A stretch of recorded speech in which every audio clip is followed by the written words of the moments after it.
ಜೈ ಗುರುದೇವ್. ನನ್ನ ಎಲ್ಲ ಆತ್ಮೀಯ ಯೋಗ ಬಂಧುಗಳಿಗೂ ಹಾಗೂ ಯೋಗ ಹಿತೈಷಿಗಳಿಗೂ ಹಾಗೂ ನನ್ನ ಎಲ್ಲ ಸನ್ಮಿತ್ರರಿಗೂ ಯೋಗ ಟಿಪ್ಸ್ ಕಾರ್ಯಕ್ರಮಕ್ಕೆ ಭಕ್ತಿಪೂರ್ವಕವಾದ ಸ್ವಾಗತವನ್ನು ಬಯಸ್ತಾ ಇದ್ದೇನೆ. ಇವತ್ತಿನ ವಿಷಯ PCOS ಅಂತೀವಿ. ಇವತ್ತು ಹಲವಾರು ಮಹಿಳೆಯರಲ್ಲಿ ಮತ್ತು ಹುಡುಗಿಯರಲ್ಲಿ ಈ ಮಂತ್ಲಿ ತಿಂಗಳು ಪ್ರಾಬ್ಲಮ್ ಅನ್ನೋದು ದೊಡ್ಡ ಸಮಸ್ಯೆಯಾಗಿ ಕಾಡ್ತಾ ಇದೆ. ಈ ಸಮಸ್ಯೆಯಿಂದ ಹೊರಗಡೆ ಬರಬೇಕು ಅಂದರೆ ಒಂದು ನಮ್ಮ ಜೀವನ ಶೈಲಿ ಮತ್ತು ಆಹಾರ ಶೈಲಿ ಮತ್ತು ನೀರು ಇದನ್ನೆಲ್ಲ ಸ್ವಲ್ಪ ಚೇಂಜ್ ಮಾಡ್ಕೊಬೇಕಾಗ್ತದೆ. ಚೇಂಜ್ ಮಾಡ್ಕೊಂಡ್ರೆ ತನಗೆ ತಾನೇ ಈ ಸಮಸ್ಯೆಯಿಂದ ನೈಸರ್ಗಿಕವಾಗಿ ನಾವು ಹೊರಗಡೆ ಬರ್ಬೋದು. ಇದಕ್ಕೆ ಪ್ರಾಣಾಯಾಮದಿಂದನೂ ಹೊರಗಡೆ ಬರ್ಬೋದು, ಯೋಗಾಸನ ಮತ್ತು ಧ್ಯಾನ ಇವತ್ತು ಹೆಚ್ಚಿನದಾಗಿ ಇದನ್ನೆಲ್ಲ ಬಿಟ್ಟಿದ್ದೀವಿ ನಾವು.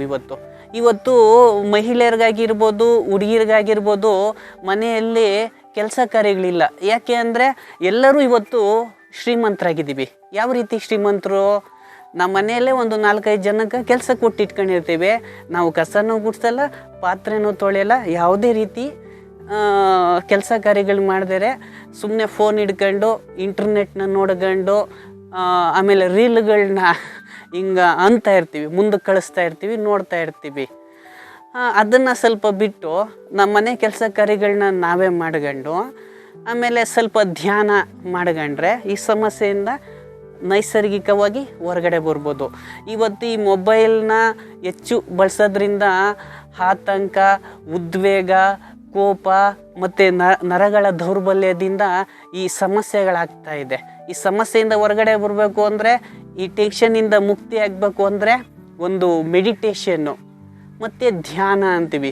ಆ ಧ್ಯಾನನ ಸಮರ್ಪಕವಾದ ಯೋಗ ಗುರುಗಳನ್ನ ಮುಖೇನ ಇದನ್ನು ಕಲಿತು, ಪ್ರಾಣಾಯಾಮನ ಕಲಿತು ನಿಮ್ಮ ಜೀವನವನ್ನು ಉಲ್ಲಾಸದಾಯಕವಾಗಿ ಮಾಡ್ಕೊಬೇಕು. ಯೋಗವೇ ಎಲ್ಲ, ರೋಗವೇ ಇಲ್ಲ. ಜೈ ಗುರುದೇವ್.